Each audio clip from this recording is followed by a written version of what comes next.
Hello ultra एचएनआईज, welcome to आपके अपने YouTube channel पे। आज हम बात करने वाले हैं ईटीएफ इन्वेस्टिंग के बारे में। और ये पहले से बता देता हूँ, ये बिगिनर्स गाइड होने वाला है। तो अगर आप ईटीएफ में ट्रेड कर रहे हो या इन्वेस्ट कर रहे हो तो शायद से ये वीडियो आपके लिए नहीं होगा। ये बिगिनर्स के लिए है जो अभी स्टॉक मार्केट में आना चाहते हैं, जो अभी इन्वेस्ट करना चाहते हैं, जिनको ईटीएफ के बारे में नहीं पता कि वो क्या होता है, कैसे इन्वेस्ट होता है, उसमें कैसे ट्रेड किया जाता है। ये वीडियो उनके लिए हाईली यूज़फुल होने वाला है।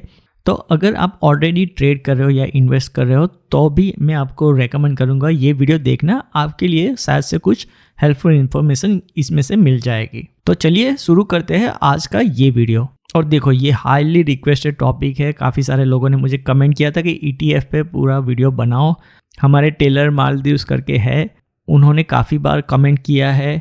देखो, उन्होंने कहा था I have 7 to 9 years maximum time horizon with some ETF investing seeking your advice. और पिछले महीने भी एक वीडियो में उन्होंने बताया था कि try next topic on ETF portfolio. तो I am sorry Taylor Maldives, मुझे वीडियो बनाने में थोड़ा देर हो गया, लेकिन मैं आपके कमेंट्स देखता रहता हूँ, पढ़ता रहता हूँ और I am trying to make as much as video as possible. और हमारे हैप्पी टू हेल्प एक भाई है, उन्होंने भी बताया था कि निफ्टी 20 ईटीएफ पे वीडियो बनाओ। और हमारे एक बीजी सहगल साहब है, उन्होंने भी बोला था कि इंडेक्स फंड ईटीएफ पे एक अलग से वीडियो बनाओ। तो ये वीडियो आप सबके लिए है। और अगर किसी की कमेंट्स मैंने नहीं ली है तो आई एम वेरी सॉरी, मैं दिल से माफी चाहता हूँ, क्योंकि बहुत सारे कमेंट्स है तो मैं सारे कमेंट्स यहाँ पे इंक्लूड नहीं कर सका था। तो देखो, ईटीएफ क्या होता है, what is an ETF? ETF is exchange traded fund. तो मतलब एक्सचेंज में तो हमारे दो एक्सचेंज ही आ गए हैं, एनएससी और बीएससी का एक्सचेंज होता है हमारे। ब्रॉडली दो एक्सचेंजेस हमारे वेरी पॉपुलर है।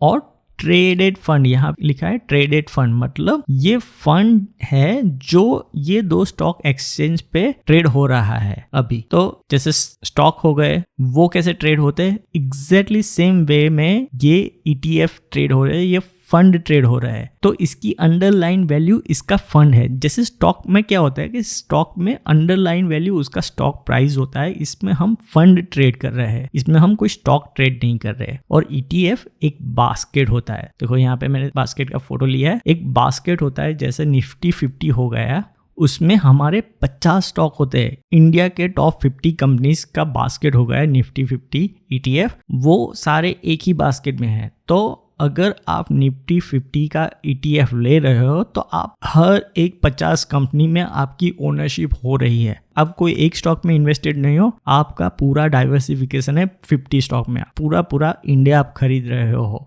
और ईटीएफ की खास बात यह है कि ये कभी भी जीरो नहीं हो सकता। अगर आपने ब्रॉड बेस इंडेक्सेस ली है तो ये कभी भी जीरो उसकी वैल्यू नहीं होगी। स्टॉक में क्या हो सकता है, एक कंपनी, एक स्टॉक डूब सकता है, पूरी कंपनी बैंकरप्ट हो सकती है, आपका पूरा पैसा वाइप्ड आउट हो सकता है। ईटीएफ में ये चांसेस ना के बराबर है। There are very little chances कि आपका ईटीएफ पोर्टफोलियो जीरो हो जाए, आप सारे पैसे गवा दो। तो ईटीएफ कभी भी जीरो नहीं हो सकता। टेक्निकली अभी तक ऐसा नहीं हुआ है। हाँ, अगर आपका ईटीएफ में 5-6 स्टॉक का ही पोर्टफोलियो है और पांचों कंपनी डूब जाती है तो शायद से आपका वो ईटीएफ जीरो हो सकता है। बाकी there are no other reason कि आपका ईटीएफ जीरो हो जाए। जैसे मान लेते हैं ये निफ्टी 50 की बास्केट है और ये एक कंपनी है। अगर ये कंपनी, एप्पल एक कंपनी है, अगर निफ्टी 50 से बाहर हो गई तो कोई एक दूसरा एप्पल या दूसरी कंपनी आ जाएगी अंदर जो निफ्टी 50 की बास्केट को भर लेगी। तो ये बास्केट कभी खाली नहीं होगा। एक स्टॉक निकल गया उसमें से तो दूसरा स्टॉक आ जाता है वो उसकी जगह लेने में। तो यहाँ पे हमेशा एक कंपटीशन रहेगी, कौन निफ्टी 50 में रह सकता है और कौन सर्वाइव कर सकता है। तो इसीलिए आपका पोर्टफोलियो उसमें ज़्यादा सुरक्षित रहता है और उसके ज़ीरो होने के चांसेस ना के बराबर है। और दूसरा है, ये एक सिंपल और लो कॉस्ट तरीका है पूरे मार्केट में डाइवर्सिफाइड होने का। यहाँ पे आप ओनली 0.05% एक्सपेंस रेशियो दे के पूरा निफ्टी 50 खरीद सकते हो। तो ये बहुत ही लो कॉस्ट तरीका है, कॉस्ट इफेक्टिव तरीका है इन्वेस्ट होने का। और ये अभी गोल्डन टाइम चल रहा है इंडियन मार्केट में इन्वेस्टेड रहने का, इन्वेस्ट करने का। तो I hope it is clear ETF क्या है, और ये है ना, ये बहुत ही बहुत ही बहुत ही इम्पोर्टेंट। आप क्रॉस रोड पे हो, आपको इन्वेस्टिंग करना है ETF में या आपको ट्रेडिंग करना है। देखो यहाँ पे मैंने एक आदमी लिया है, which way you want to go. अगर आप इन्वेस्टिंग कर रहे हो, बिगिनर्स हो, तो ये आपके लिए सही है। इन्वेस्टिंग का मतलब देखो लॉन्ग टर्म वेल्थ क्रिएशन होता है, और थ्रू SIP और पीरियोडिक बाइंग और बाइंग एट डीप आप करके इन्वेस्टिंग ETF में आप अच्छी वेल्थ क्रिएट कर सकते हो। Best for beginners. अगर आपको कुछ समझ में नहीं आता है मार्केट में क्या है क्या नहीं है, कौन सी कंपनी से क्या उसके परफॉर्मेंस है, तो आपके लिए ये एक आसान तरीका है वेल्थ जनरेट करने का। लेकिन अगर आपको ट्रेडिंग के रूट में जाना है तो आपके पास technical analysis, chart pattern, indicators का बहुत ही डीप नॉलेज होना ज़रूरी है, वरना आप ट्रेडिंग कर ही नहीं सकते। ETF में आप तभी पैसा गवाओगे जब आप ये सारी चीज़ों में घुस जाते हो और आपको उसका नॉलेज नहीं है। तो ये अगर आप ट्रेडिंग कर रहे हो तो आप को एटलीस्ट मैं बोलता हूँ कि 2 to 3 years का एक्सपीरियंस है, तब ही आप उसमें जाना, वरना मत जाना। आप पैसा गवा दोगे, आप अपनी कैपिटल गवा दोगे, आप लोन लेके उसमें ट्रेड करोगे, आप नेगेटिव में चले जाओगे। ये आपकी मेंटल हेल्थ के लिए अच्छी चीज़ नहीं है। एक शांति से लॉन्ग टर्म अप्रोच रखो, धीमे धीमे करके अपनी वेल्थ बनाओ, आप लॉन्ग टर्म में सक्सेसफुल हो जाओगे। लेकिन ये गेट रिच क्विकली की स्कीम में मत फंसना। देखो मैंने यहाँ पे निफ्टी 20 का चार्ट लिया हुआ है, तो टेक्निकल एनालिसिस मतलब देखो यहाँ पे ये ट्रेंड लाइन हो गई, ये रेजिस्टेंस हो रहा है, ये सपोर्ट हो रहा है, और यहाँ पे डबल बॉटम बन रहा है। यहाँ से मार्केट आया, फिर गया, ये रेजिस्टेंस पे उसने रेजिस्ट किया, ये गिरा, फिर यहाँ से ऊपर गया, और फिर यहाँ पे आके उसने सपोर्ट लेके फिर मार्केट गया। ये मूविंग एवरेज है। तो ये सब चीज़ें आपको पता होनी चाहिए, और ये चीज़ आप 6 महीने 8 महीने में नहीं सीख सकते। आपको कम से कम 2-3 साल इसको देने पड़ेंगे। ये बहुत ही बहुत ही बहुत ही डीप सब्जेक्ट है, और ये पूरा साइकोलॉजी का गेम है। आपको बहुत ही पेशेंस रखना पड़ेगा इसमें। आपकी अंडरस्टैंडिंग बहुत ही डीप होनी चाहिए। अगर आप ये ट्रेड कर रहे हो तो आपको कैंडलस्टिक का पता होना चाहिए, तरह तरह के इंडिकेटर्स है, तरह तरह के वॉल्यूम प्रोफाइल है, ये सब चीज़ें हैं जो बहुत ही टाइम कंज्यूमिंग है। अगर आपको ट्रेडिंग से डे टू डे में पैसा कमाना है तो, और इससे अच्छा है कि आप इन्वेस्टिंग के रूट से पैसे कमाओ, वो आपके लिए ज़्यादा स्ट्रेस फ्री रहेगा। देखो अब how it differs from mutual fund. अब ETF म्यूचुअल फंड से अलग कैसे हो सकते हैं? तो ETF क्या होता है, वो एक्सचेंज पे ट्रेड होता है, तो आप एक्सचेंज से बाय और सेल कर सकते हो अपने ब्रोकर थ्रू। जबकि म्यूचुअल फंड आपको AMC के थ्रू ही लेना पड़ता है, बाय और सेल कर सकते हो। और म्यूचुअल फंड में सबसे बड़ा डिसएडवांटेज ये है कि आपको एंड ऑफ द डे के ही NAV मिलेगी, वाइल ETF में आप लाइव मार्केट में प्राइस पे बाय कर सकते हो। ये बहुत ही एक सुपीरियर एडवांटेज है ETF का। देखो यहाँ पे ग्रो का टर्मिनल है, और ये कोई पेड प्रमोशन नहीं है, मैं सिर्फ आपको दिखा रहा हूँ कि ये कैसे वर्क करता है। आप देख सकते हो ये निफ्टी 20 का ETF है। यहाँ से मार्केट धीरे धीरे करके ऊपर बढ़ा, और आपको लग रहा है ये तो बहुत ही ऊपर चला गया, मुझे अभी नहीं लेना है, मुझे लगता है कि मार्केट शायद से गिर सकता है। तो आपने ये रेजिस्टेंस जोन आपने बना लिया, आपने यहाँ पे ऑर्डर डाल के छोड़ दिया। तब क्या होता है कि अगर मार्केट यहाँ पे आई तो आपका ऑर्डर ट्रिगर हो जाएगा, और आप लाइव मार्केट में भी आपको जैसे लग रहा है कि यहाँ पे मार्केट गिर रहा है, तो आप यहीं कहीं पे भी उसको यहाँ पे बाय करके उसको वो प्राइस पे ट्रेड कर सकते हो। वो प्राइस आपका बाइंग प्राइस हो जाएगा, या आप मार्केट में लिमिट ऑर्डर लगा के छोड़ दोगे। ये सब आपके लिए शायद से एडवांस हो सकता है, वो हम दूसरे वीडियो में बात करेंगे अगर आपको नहीं समझ में आता है। लेकिन अभी के लिए इतना जान लो कि आप कहीं पे भी कोई भी प्राइस पे आप उसको ट्रेड कर सकते हो। ETF का ये एडवांटेज होता है। जबकि म्यूचुअल फंड में क्या होता है, जो क्लोजिंग प्राइस होगी वो ही आपको मिलेगी। तो ये सबसे बड़ा एक मेजर डिफरेंस है म्यूचुअल फंड के इंडेक्स फंड में और ETF में। अब देखो why ETFs are gaining popularity in India. सबसे पहला मैंने बताया था कि ETF में आप 0.05% का एक्सपेंस रेशियो देके पूरा इंडिया खरीद सकते हो। ये बहुत बड़ी चीज़ है। तो ये सबसे पहला तो कम एक्सपेंस रेशियो। फिर उसमें फुल ट्रांसपेरेंसी है और आपका पूरा कंट्रोल है। आपका इन्वेस्टमेंट, आपके पैसे आपके हाथ में, ना ही आपको कोई एएमसी या फंड मैनेजर पे डिपेंड रहना है। आप अपना पूरा पैसा खुद से मैनेज कर सकते हो। तो ये रिटेल इन्वेस्टर के लिए बहुत ही अच्छा एक ऑप्शन बन गया है अभी और सबका फेवरेट बन गया है। और दूसरा, कोविड के बाद ये बहुत ही पॉपुलर हो रहा है। देखो पहले क्या होता था, जो भी अल्ट्रा एचएनआईस थे, हाई नेटवर्क इंडिविजुअल्स थे, वो ही ये सब मनी मार्केट्स या स्टॉक मार्केट में पैसे कमाते थे। रिटेल इन्वेस्टर के पास कुछ मौका नहीं बनता था। तब क्या लगता था, देखो ये मीम वेरी पॉपुलर हुआ था, देखो तुमसे ना हो पाएगा।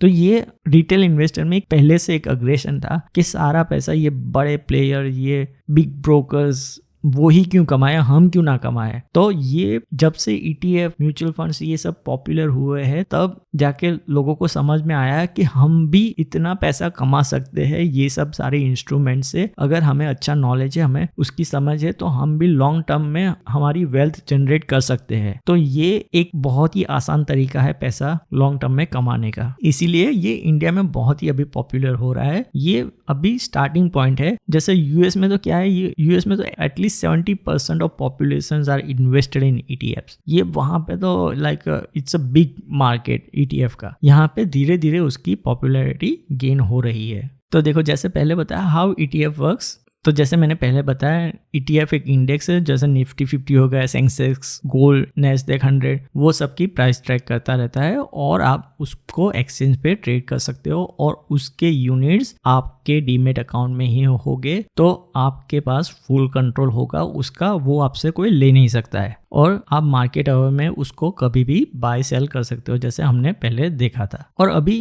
कौन कौन से types of ETFs are available in the market, तो equity ETFs are very popular. Nifty 50 हो गया, BSE सेंसेक्स का हो गया, गवर्नमेंट बॉन्ड्स है, डेब्ट ETF है जैसे भारत बॉन्ड हो गया, कमोडिटीज में गोल्ड सिल्वर है, इंटरनेशनल फंड में भी नैस्डैक 100, हैंसिंग टेक का हो गया, ये चाइना का टेक मार्केट है और हांगकांग का टेक मार्केट है। और सेक्टर फंड्स में, सेक्टर ETFs में banking, IT, PSU, energy, pharma, infra, ये सब आपके सेक्टर ETFs में हो गए। अब देखो ये ऑलवेज से बड़ी डिबेट रही है, ETF वर्सेस इंडेक्स फंड, कौन सा सही है। देखो हमने पहले ही बताया कि ये हम स्टॉक की तरह ट्रेड कर सकते हो, ये तो हमें AMC थ्रू ही मिलेगा। ये उसकी price through out the day up and down होती रहती है। यहाँ पे आपको एंड ऑफ द डे के ही NAV मिलेगी। यहाँ पे क्या होता है, ETF में क्या होता है, आपको ब्रोकरेज प्लस एक्सचेंज चार्जेस देने पड़ते हैं। यहाँ पे आपको कोई ब्रोकरेज नहीं देना पड़ता है म्यूचुअल फंड, इंडेक्स फंड में। यहाँ पे सिर्फ आपको एक्सपेंस रेशियो देना पड़ता है। अगर आप एक यूनिट परचेस करना चाहते हो तो यहाँ पे आप एक यूनिट ही परचेस कर सकते हो। यूजुअली यहाँ पे इंडेक्स फंड, म्यूचुअल फंड में आप 100 रुपीज की SIP से स्टार्ट कर सकते हो। और ये इसका एडवांटेज भी है और डिसएडवांटेज भी कि आपको ट्रेडिंग वॉल्यूम बहुत यहाँ पे मैटर करेगा लिक्विडिटी के लिए। अगर आपने कोई ऐसा फंड चूज किया जहाँ पे आपको लिक्विडिटी मतलब उसका वॉल्यूम नहीं मिल रहा है, तो आप उसको सेल नहीं कर सकते अगर मार्केट गिर रहा है तो। और इंडेक्स म्यूचुअल फंड में क्या हो रहा है कि यहाँ पे अगर आपने रिडेम्पशन की रिक्वेस्ट डाल दी तो AMC आपको ऐसा नहीं बोलेगा कि हम आपको पैसे नहीं देंगे, उनको तो आपको पैसे देने ही पड़ेंगे, चाहे लिक्विडिटी हो या ना हो। तो वहां पे आपको पैसे आपके सुरक्षित आपके डे पे आपको मिल जाएंगे। यहाँ पे आपको डिपेंडिंग ऑन ट्रेडिंग वॉल्यूम, ये इसका एक बड़ा डिसएडवांटेज हो सकता है। और एक्सपेंस रेशियो जैसे मैंने कहा 0.05 से स्टार्ट होता है, करीबन 0.2 के आसपास से यहाँ पे रहता है। यहाँ पे एक्टिवली मैनेज फंड्स में ज्यादा रहेगा, पैसिव मैनेज फंड में 0.1 से 0.3 के बीच में म्यूचुअल फंड में रहता है। और ईज ऑफ यूज तो आपको एक डीमेट अकाउंट खोलना है और थोड़ा एक्टिवली उसको ट्रेड करना है। ये आपको म्यूचुअल फंड में क्या होता है कि इंडेक्स फंड में आपको अपनी SIP की डेट लगा दी है और सेट एंड फॉरगेट, भूल जाओ, फिर आपके ऑटोमेटिक पैसे कटते रहेंगे, प्राइस कुछ भी हो वो अपनी तरह से बाय करते रहेंगे। और यहाँ पे आपको ट्रैकिंग एरर बहुत ही लो मिलेगी, जबकि इंडेक्स म्यूचुअल फंड में आपको ट्रैकिंग एरर हाई मिलेगी। अगर ये सब चीजें आपको नहीं पता है ना, हम उसका दूसरा वीडियो बनाएंगे, सो डोंट वरी, पूरा हम उसको डीप एनालिसिस करेंगे, उसको पूरा कवर करेंगे। ये एज अ थियरी बेस आप समझ लो, अगर निफ्टी 50 का ऐसे प्राइस चार्ट चल रहा है तो उसका इंडेक्स ETF भी उसको एग्जैक्टली रिप्लिकेट करना चाहिए। अगर वो ऐसे कुछ चल रहा है अलग से तो उसको बोलते हैं ट्रैकिंग एरर, क्योंकि वो निफ्टी 50 से अलग हो रहा है तो उसको ट्रैकिंग एरर बोलते हैं। तो वो यहाँ पे वेरी लो होती है ETF में। इंडेक्स म्यूचुअल फंड में शायद से ये थोड़ा गैप बढ़ सकता है और डिविडेंड आपके डीमेट अकाउंट में आ जाता है यहाँ पे ETF में। और अगर आपने री इन्वेस्टेड प्लान चूज किया है म्यूचुअल फंड में तो ऑटोमेटिकली वो री इन्वेस्टेड हो जाता है। और अगेन ये बेस्ट फॉर DIY इन्वेस्टर है, लो कॉस्ट है और म्यूचुअल फंड में बिगिनर्स लेवल पे है। SIP स्टार्ट करो और भूल जाओ, उसमें आपको ज़्यादा एक्टिवली पार्टिसिपेट करना नहीं पड़ता है। अब देखो $1,000,000 question, which one is better for you? If you are beginner passive investor, आपको मार्केट का ज़्यादा नॉलेज नहीं है, आप एक्टिवली टाइम स्पेंड नहीं कर सकते उसमें, तो म्यूचुअल फंड इज़ 100% आपके लिए ये ऑप्शन है। इंडेक्स म्यूचुअल फंड में चले जाओ, वो बहुत ही हैजल फ्री तरीका है आपको इन्वेस्ट करने का। यहाँ पे आपको कोई डीमेट अकाउंट नहीं चाहिए, आप अपनी SIP इजीली स्टार्ट कर दो और ऑटोमेटिक है, सेट एंड फॉरगेट जैसे पहले बताया था। और AMC हैंडल कर लेती है आपकी लिक्विडिटी, एग्जीक्यूशन सब वो AMC मैनेज करती है। आपको कोई झंझट करने की जरूरत नहीं है, ना चार्ट देखने की जरूरत है, ना प्राइस अप एंड डाउन हो रहा है क्या हो रहा है, ये कुछ देखने की आपको जरूरत नहीं है यहाँ पे। और अगर if you are discipline cost conscious investor तो ये आपके लिए 100% ये ऑप्शन आपके लिए है। ETF is obviously better for you. अगर आप डिसिप्लिन हो, आप एक्टिवली पार्टिसिपेट कर सकते हो। यहाँ पे आपको फुल ट्रांसपेरेंसी होगी, आपका कंट्रोल आपके हाथ में होगा, आपके पैसे का कंट्रोल आपके हाथ में होगा। यहाँ पे आप जब चाहे बाय और सेल कर सकते हो। लेकिन इसमें एक रिस्क भी आती है, बिहेवियरल रिस्क। अगर आपका ETF गिर रहा है ना तो आप शायद से उसको सेल कर दोगे रॉन्ग टाइम पे। अगर आप रेगुलर उसको चेक करते रहे तो आपका प्रॉफिट कितना बढ़ा है, कितना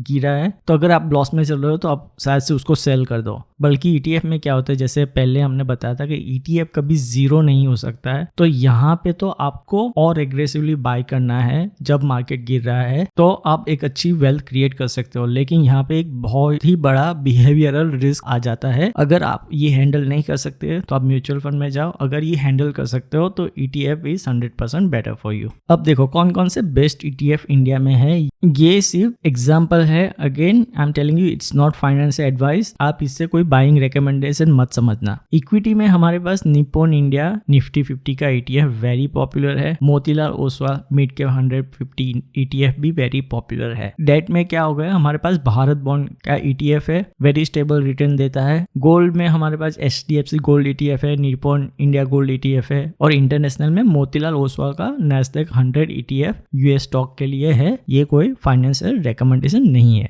लेकिन ये सारे बहुत ही पॉपुलर ETFs है इंडिया में आज की तारीख पे। तो देखो ये था हमारा कुछ बेसिक्स ऑफ ETF। ये बिगिनर्स गाइड थी, जैसे मैंने पहले बताया था। दूसरे वीडियो में हम थोड़ा डीप एनालिसिस करेंगे, फुल स्ट्रेटेजी के बारे में बात करेंगे, कहाँ पे बाय करना है, कैसे बाय करना है, कितनी क्वांटिटी में कैसे पैसे लगाने, वो सब सारे हम उसमें डिस्कस करेंगे। और how to find best ETF, उसको आप कैसे स्क्रीन कर सकते हो, लिक्विडिटी, ट्रेडिंग वॉल्यूम, ये सब क्या है, उसको कैसे एनालाइज कर सकते हो। और सबसे important, the best way to fulfil your financial goals, आप अपने फाइनेंशियल ड्रीम को कैसे पूरा कर सकते हो ETF थ्रू, इन्वेस्टिंग के through. And there will be much more deep analysis in next video. So next video is coming soon and I hope you like the video. I hope you like the presentation और इसकी link मैं description में दे दूंगा।